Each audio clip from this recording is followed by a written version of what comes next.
Well, Donald J. Trump is now the new president of the United States. So today there's a new sheriff in town. To his fans, strong, smart, and funny, and the only person who can bring order, prosperity, and peace. To his enemies, like the Swedish press, he's Hitler, dangerous, and unpredictable. The slogan that Trump has chosen for the beginning of his new years in office is "The golden age of America begins now." And it's clear that he's aiming at getting a lot done. The media is already full of commentaries on what has happened already the first day. And in fact, it started even before he swore the oath. He came with a victory in his belt, the ceasefire deal between Israel and Hamas, and the 3 young women hostages that had been released just the day before. So then he went right to the Oval Office and in front of a crowd started signing executive orders at the same time as he answered questions from the press. Such a difference to the ex-President Biden with deteriorating mental issues that hardly could answer a question or even stay awake. I think we now see that there's a real president in the White House again. Among the most important of the executive orders he already signed concerned the border, the pardon of the January 6th defendant, free speech, and no more weaponizing the legal system towards political opponents, and the withdrawal from WHO, and many more, some of which we will discuss here. I'd like to welcome Pelle Neroth Taylor. It's the third time he's going to be with us today with his excellent commentary. He's a journalist and documentary filmmaker. He's also the author of several books and the host of the TNT News Talk. I'll leave the details in the bio where you can reach Pelle. Welcome to the show again. Good to be here. Happy New Year. Yeah, same to you. Did you see the inauguration? I watched a little bit of it, but I was asleep. I've met so many other things on my plate. Yeah. But did you? Yeah, I did watch, not all of it, but a great deal. And it really struck me, all the optimism and the energy that was surrounded the ceremony. And the straightforwardness and directness that he's really talking. It's very different from the politicians, for instance, in Sweden and Europe. He's very direct, what he wants to do, what he intends to do. And also the whole situation with the religious component also is so different from our politics. And it made it very strong, I think. And I could feel it's a huge sense of relief for me. And I've been following this hurricane building up on my show TNT for the last year, because I probably better than any journalist in Northern Europe, I was plugged into Trump world, because a lot of people who are going to feature in the Trump administration I spoke to, a lot of journalists, there's a whole intellectual class in America that's conservative, and you don't have that in Europe. The brightest people, and I was convinced that Trump, a lot of the ideas that he signed on to with his executive orders, they've been mooted and discussed backwards and forwards. And I could see these ideas coalescing. And so for me, it was all these things, and I could see the rationale behind it. And much of it made sense. I agreed with practically all of it, actually. And so my girlfriend said, well, why didn't you stay up? Because I said, maybe it's because I felt that I could afford to sleep, as it were, for the first time in years. We won, basically. Yeah. We won. And then the news day starts tomorrow. And of course, as you said, the bastards, the scum in the media didn't wait long, did they? No. And of course, they're cheering it because they've now got their favorite hate object to G up the 55-year-old matrons who've been missing a hate figure for the last couple of years. How did it start? Clickbait. He's clickbait. Yeah, it's a clickbait. They're totally irresponsible. They're already misreporting it. Yeah, and they're going to bring Europe down. Are you talking about the Nazi?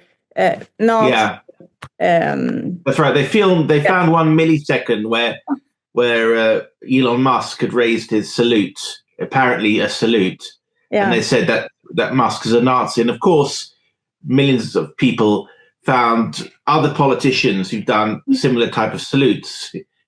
Everyone, including the guy on Swedish television who's saying that Musk is a Nazi. He's done that salute himself. I'm doing the salute now. I mean, it's very hard. It's outrageous. Yeah, but people believe it. People are really frothing over it. It's like, oh, they're back. It's incredible. How can it even become a clickbait? Because it's so obvious that it's nothing behind it. I know, but I had it's not just the matrons. I mean, I had an old school friend from Westminster who wrote a kind of well-argued little piece saying that the Nazis are back.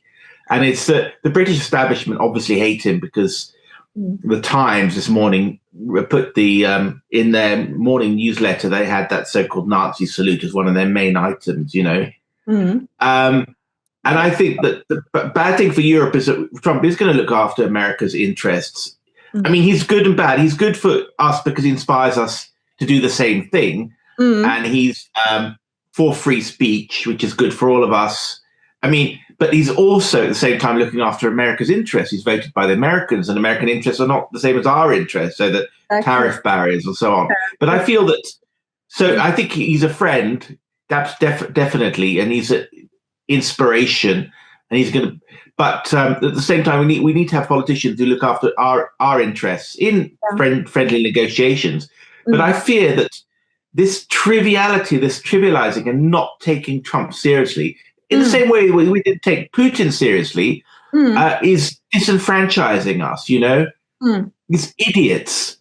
Take America seriously. Take Russia seriously. We're going down the tubes in Europe, and all we can do is snark at Putin and snark at Trump, It's so ridiculous. Who the hell are we anyway, Trivialization, really. But I think it's also, and then I can see that it is, of course, clickbait from youngish journalists or whatever, but it is also intelligence agencies are feeding these lines. And it's because they're under threat, he's going to crater the US intelligence community. He's going to come for Europe as well, And I saw a little bit on Swedish media yesterday also how they had what they had about Trump, and it was so negative, but I felt they were a bit shaken by, what are they going to do now? Because it will be very difficult for them to continue to have this only negative reporting, and everything he does is unpredictable and strange and crazy, and he's crazy and a Nazi,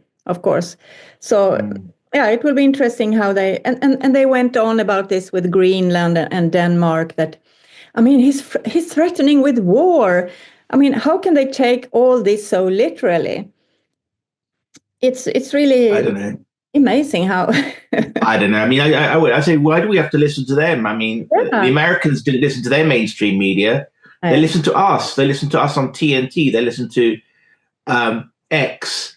And that's how they voted. It doesn't matter that the New York Times doesn't like them, because the people don't listen to the New York Times. Under 30s don't read those articles anymore. He's got the young generation with him, so it doesn't matter. It's like the death of the aristocracy. People realize the aristocracy, when they lost their power and their reputation for competence. You've got to have, an elite has to have competence, a reputation for competence, otherwise people stop. They've lost that. And there's a kind of residual prestige, but they're losing that. So they're going to go the way of this aristocracy. That's what's going to happen to the journalist class. We don't need to listen to them.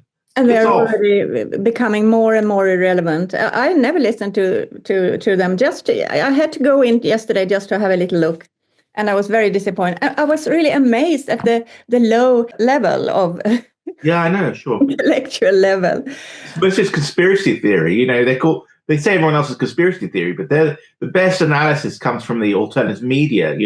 By far, serious geopolitical analysis, and they have this TV sofa level of discussion, and you don't have to listen to them, But as I said, America has a much more developed alternative media sphere, and Sweden's a little bit, or Europe's a bit lagging. So, but still, it is developing our programs, your program. Yeah, and I'm optimistic about that development. Well, let's talk a little bit about the executive orders that he just the first day started signing. Which of these would you consider the most important? Well, it's hard to say. Some of them are for show, and some of them, I mean, attention grabbing, and some of them are likely to be challenged in the courts, and some of them are not really executive orders. But I mean, just having a look here at the list, the birthright citizenship is pretty important. Yeah. So if you're born in America, you don't automatically get a passport anymore. The terrorism designation for gangs and cartels. You've got Venezuelan trained to Uruguay will be added to a list that includes Al Qaeda, the Islamic State, and Hamas. He's implemented his Remain in Mexico policy for day one executive order, which will return 70,000 remaining deportations. And deportations. How many people do you think are in the risk of being deported? Well, I fear that it's going to be fewer than we think, it's going to be in the hundreds of thousands rather than the millions. Yeah. But it's about sending a signal, and it's early days yet. Maybe it's going to occasion, he's got 6 or 7 border related orders that are out there, and we'll hope. Yeah, it was declared an invasion at the southern border, wasn't it? And send the military. Apart from what you already mentioned, designating Mexican cartels and Venezuelan gangs as foreign terrorist organization. It sounds pretty good. He's signed a directive ordering the restoration of freedom of speech and preventing government censorship. Yeah. Which directs the Attorney General to investigate the activities of officials such as the DOJ, the Securities and Exchange Commission. He's called about political prosecutions, which sought to end the weaponization of government against political adversaries. I mean, we know that half those, Biden turned the sort of war on terrorists against, the white working class, basically, and the far right was the enemy. And there were lots of cases of alleged kidnaps and so on that turned out to be sting operations by the FBI. So, these far-right groups were so infiltrated by the FBI that most of the members of them were FBI agents spying on each other rather than, the so-called far-right. And so that's going to end. Yeah. And basically, he's going to remove this kind of endless, othering of the American majority. That's the big cultural shift, othering, this turning them into hard right, far right, all this language. Yeah, the war on war on normality, and I don't know why we even accept that label. I mean, he's reverting. Let's see that the British have said Britain is the DDR of our kind of post-communist world, as it were. They're the ones most resistant to change, and they're going to be the last to fall. So let's say the Times talking about the controversial. He's going to restore 2 sexes. So we're finally going to get back to the science of the world. Science. But the Times writes in the elegant language about this controversy, little pointed words, little attack words here and there to make Trump out to be the extremist that he isn't, when they're in fact defending an extreme, crazy position, 2 sexes, only 2 sexes. That was one of the... That's right. He's going to... as part of a directive reversing, Trump will revoke the mandate that federal workers must be vaccinated with the COVID vaccine. Now, interestingly, I think my producer in America, Kimberly, her husband, refused. He was on an aircraft carrier, and a lot of people got the vaccine, and there were a lot of side effects. So he refused to get the vaccine, and they're all young men getting side effects, and he was fired. And so she was the only breadwinner, So they're going to be reinstated, basically. Yeah. And that's a very important thing. And that was a very high-profile thing among the people I spoke to who are very close to the military. I mean, it's much more part of American life than it is of European life, Yeah. The pulling out of the Paris Agreement. Yeah. The climate scam. That's right. He doesn't want to be part of that. He's going to He's going to stop the leasing to wind farms. Wind farms, to me, are always the most hopeless alternative energy. I'm not an expert on climate issues, but definitely, and the electrical vehicle mandate is going to revoke that. Now, interestingly, China's gone big on electrical vehicles, but I'm sure that Musk is not going to be happy with that. I mean, that's one area where Musk is at odds with the government. Yeah. So, in fact, he was talking about, I mean, letting the car industry, not only electrical vehicle, to get that going, wasn't it? Yeah, I'm just having a look here. I thought I heard that he, I mean, the deal to try to get the economy going. He talked about the cars industry, tariffs and tax, and oil and gas, and export American energy all over the world. Well, I mean, he's pledged 25% import duties on Canada and 10% on global imports and 60% on Chinese goods. Yeah. So, you know, as I understand it, his role model is McKinley, President McKinley, whose Mount McKinley is going to be restored to its rightful name after Obama got this kumbaya name, Denali, back in 2015. These tariffs are going to boost American industry, and it's going to create reshoring and basically, again, it's this very wise idea that, I mean, we spend most of our daylight hours working, right? So actually working, even if it's not actually the most efficient. I mean, we're consumers, but we're also workers. And if we have significant, important work making cars, that's more important than having really, really cheap foreign goods. You know, it's worth perhaps paying a little bit more.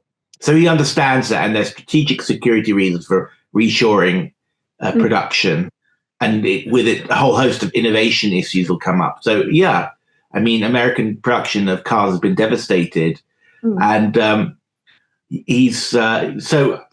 But the tariffs is the bombshell that has yet to drop. He hasn't mentioned it yet, apparently, or he hasn't acted on it. So the whole of Europe is waiting. I think Britain is trying to angle for a tariff-free. The Brits are really in trouble because a lot of their trade is with the US. A lot of these small countries, we're dependent on trade. What do? We're not big enough to be independent of these trade blocks that are forming. We're in Europe. We're going to be in danger of being crushed, you know.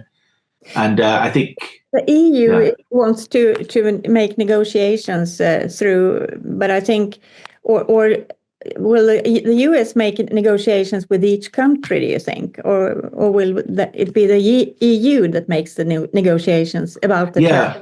That's right. And you could say that it's this typical thing that just thinking in terms of the EU. I mean, the whole raison d'etre. I mean, all the negative things about the EU. We know that, but the positive thing was that we were stronger together when creating trade negotiations with the rest of the world, and we can all benefit from that. But the thing is, individual European countries have slightly different export things, so it's going to be very complicated negotiation that's going to take place if everyone's interests have to be taken into account of. Whereas if it's a small country negotiating individually with the US, you might be able to find an easier role, and we're going to have to reach out to the US, to China, and America, and Russia again, because Russia provided us with cheap energy. That's the thing. Especially and Germany. Prices have probably doubled since 2022, and of course, our lying media said it's Putin's shut off the gas, but that's a direct lie. You can say what you want about the Russian-Ukrainian war, but I mean, the Russians would have been happy to export cheap energy to us. Various gas pipelines, and of course the pipeline that was blown up. If we'd been happy with this, but we put on our hair shirts and said we're not going to deal with the evil Russians, you know. And so, you know, our prices have doubled, and then so in a way, I mean, the Biden administration forced us into this war with Ukraine, as you know. That's what I think. And now Trump. So in a way, it's a perfect disaster for us because Trump. We've screwed up our cheap energy resources from one president, and then another president is going to cut off cheap free trade with us. So everything is upside down now. We don't really know how to get out of this, and also because we are so tied up with the EU, which makes it also complicated. And I mean, these are complicated subjects, but the problem is we're in a world where almost nothing we hear from our experts, our establishments, can be taken at face value. I mean, I don't believe them. I don't believe anything they say about anything. I mean, day after day, let's say on Swedish television, you've got a military expert who's basically lying or completely misinformed about the Ukraine war. And how do we know that the economic experts that they bring on the screen are equally? I mean, so I'm not an economist, I'm a geopolitics expert, but I mean, they're sort of saying, well, Trump's tariffs are going to screw up the American industry, but I'm not so sure. I think tariffs are a standard way to build up your industry in the early days, and that's what America did in the 19th century to fight off the more powerful British industry. So we're in a real crisis in Europe. There's a crisis of confidence in ourselves because we don't trust our establishments. And we need or media. Insightful. We need expertise. We need clever people to guide us out of prevent us from being crushed. Basically, we don't trust them. Even if they're competent, we don't trust them. So there's a huge crisis there, and I don't think they're competent either. And so there's a democratic hole. No one trusts. Well, I mean, let's say half the population doesn't trust what's going on. And I think a lot of that lack of trust is justified. We do have a stupid elite, basically. And I think, as you already mentioned, the inspiration that many of us feel, because what Trump is doing is something we would like our politicians to go in that direction, and hoping for this inspiration to go to our countries as well. But maybe that's really hard. But it's not going to happen from those leaders. They're not going to change, are they? We're just going to get rid of them. It's just that. I mean, this is the first time that one can sense a bit of hope, because we haven't even seen anyone implementing these things that we have been about before. But now it's happening, at least in the powerful country. So, but it's a long way. It's a long way to go. We don't have a political class that is capable of change, and then they don't have the confidence of a lot of people because they think they're only in it for themselves. I mean, there's a huge skepticism among the publics. I mean, that's what the oligarchy. I mean, I've never seen so many. There's so much circulating about how they're all supposed to be paedophiles or not. I'm not sure. I've done a documentary on it actually that shows more of that's going on than we think. But the point is, it's the fact that there's so millions of people circulating these things on Twitter shows that there's a very, very low level of trust in the elites. They think they really are the worst people. So who can we trust? And where is the true leadership coming from? I mean, they got to who in Europe's going to lead us? Or individual European countries? Who's both competent and is an outsider and is not tainted, not corrupted. Who can? Well, I mean, Trump had to fight, and that in that fight he gained a sort of credibility. What do you think about these the parties, the Conservatives, AFD, for instance, and Reform UK, and in France, Marine Le Pen's party? Do you feel the same about these parties, that they are corrupt and no real leaders, or how do you feel about them? I'm cautiously positive. I mean, to be. What sort of person is it who dares go outside the system, and start? Is it somebody who's a complete lunatic and who doesn't have any kind of self-preservation instinct, or they're completely ideological, and that is, it's really are extremist? Or is it someone with an enormous integrity and a truth instinct for truth-telling? So it's both types, really, I don't know if did you watch that interview with between Musk and Weigel, the AFD leader? Yeah, I did. Did she make sense? Well, it was not. They didn't go very deep. It was just a nice chat, and some things came up, and it was like two people that had a nice conversation about themselves. A little bit. Some people a little bit about like a date. Oh, really? Yeah, nice talk. Well, she's lesbian, isn't she? Well, I don't know, but anyway, I think she was really happy to talk with him, and he also, and they mentioned some things, and it's clear that he's really he thinks it is a very good party, and that she can do a lot of good things. But it didn't come so much information about the politics, more than, yeah, I think what people already know. They are critical against immigration and the Green and socialist parties that have destroyed the economy with the climate. Well, I didn't know reform. I don't know what to say about reform. I mean, I've been in Farage's circles for a while, because when I was living in Brussels, I worked for a magazine of which his staff were co-editors, and I got to know them. I never thought they were going to achieve much, because we were pirates, we were outsiders. Mm-hmm. And I guess that's always colored my view, that rather than realize that I'm actually pretty central to some things, I think, well, if they know me, they can't have been famous, sort of thing. It's impossible. But a lot of people testify to Farage's competence, and that he's got the right ideas. I don't know if he's got the strength of character that Trump has, though, and Musk. I don't think so. I don't think so. Well, it's very difficult to come to that level also. He's more of a cheeky, chappy type, like someone in the pub. I think so too. He doesn't want to go so far and strong with being different, I think. Well, it's also part of the British character that it is. The British establishment is very insidious, because they're very clever, and they're very, they'll dispel something with a joke, but they're still in power, and with this kind of superior language, whereas the American elite are more square and so easier to knock out somehow. Yeah. So, and so Farage is kind of disarmed, because the opposition that the establishment he's fighting is more of an octopus, and more kind of skilled, I would say, at keeping power than the American establishment, and more pervasive. So he has a tougher job, and the kind of full-on attack that Trump's doesn't sell in England. A lot of people, the country. There was a poll on, do you welcome the election of Trump?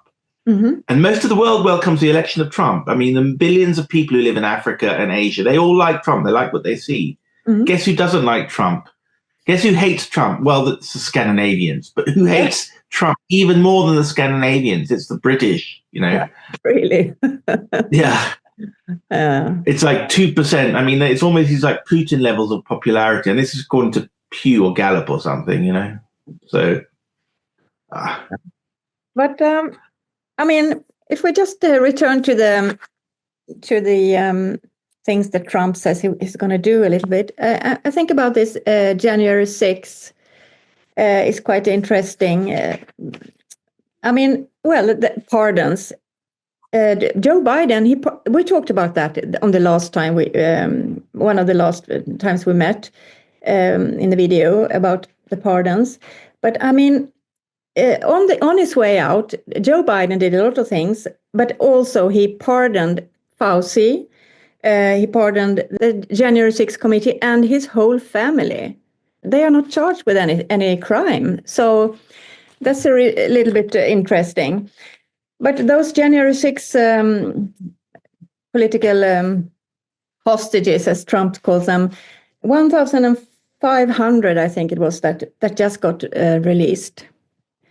And some of them had they're changed a little bit in their, I don't know, there are some, I think 14 people that didn't get released, but they will look into their cases. Well, this whole January 6th thing has been completely missold to the public, that clickbait of consuming public. It's completely wrong. I had a lot of these people on my show, the wives, and it was outrageous. It was real political prisoner type territory. Mm-hmm. Like one wife came on. I hope her husband's free now. I haven't checked, but Ron Maccabee, I think his name was. He was actually a cop himself from Tennessee or something. He turned up, and he dragged a woman who was dying out of the scrum, and then a Capitol Hill policeman came up and tried to attack him, and he pushed him away and swore, and he was put in jail. Can you believe it? So it's a real outrageous travesty of justice there. Mm-hmm. And the misreporting about this whole thing is a couple of police officers died from the Capitol. But the only person who actually died on the day, she'd been attacked by the Capitol Police. I think, what's her name? Abby something or other. But a couple of other policemen, they'd all died after the event itself. So the Capitol Hill were not killed by, and they were, Christopher Wray, the FBI chief, was unable to explain or deny that there were basically FBI agents in the crowd. And I've heard that there were small military type units, you could tell by the way they marched into the crowd and had young men with backpacks and so on, all identical. And they were part of the agent provocateur, which is a standard FBI mode. It's color revolution mode as well. What you do is you infiltrate a peaceful student protesters in Georgia with your CIA mercenaries, and you attack the security forces, they attack back, and then they kill some students, and the students say, oh my God, our peaceful revolution is being upset, The media complain about it, the worldwide, Georgia's a dictatorship. Well, sort of the same trick. I mean, Washington is the color revolution capital of the world. They know how to do these things. So they infiltrate it, attack the Capitol Hill, the Capitol Police attack back, the crowds attack in turn.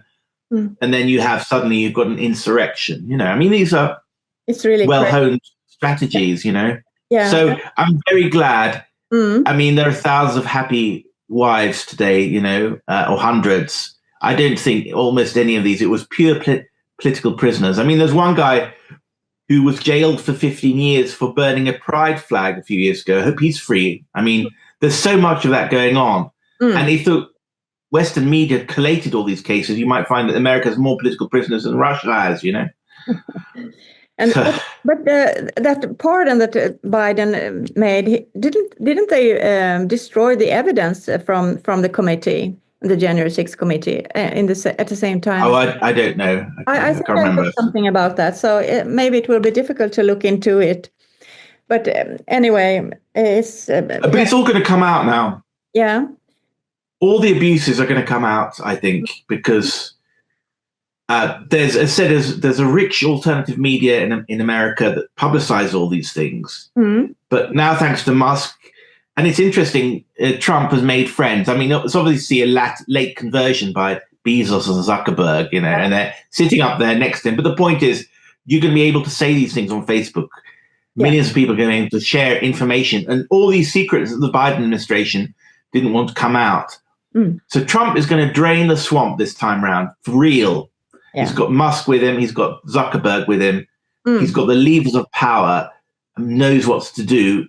And we're going to beat the mainstream media because Tucker Carlson, with one program on child sex with featuring Democratic senators, and he's going to go all in for that.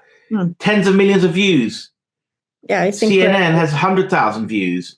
Swedish media who cares about the Swedish media? Nobody watches that shit, and it's in another country. So, And also he's got the people on his side. Yeah. From the popular vote, they are really putting his hope to him. I think what's going to happen is, oligarchy is corrupt. I mean, in 5 years' time, 10 years' time, if 10 years' time Trump rules for 10, Trumpism is going to have its own secrets and scandals, for sure. Okay, it's always like that. Power corrupts, okay? Yeah. But now we've got it uncorrupted, and all the dark secrets are going to come out, I think. And that's why I was working on my pedophilia film. Yeah. The election steal is going to come out, all those secrets.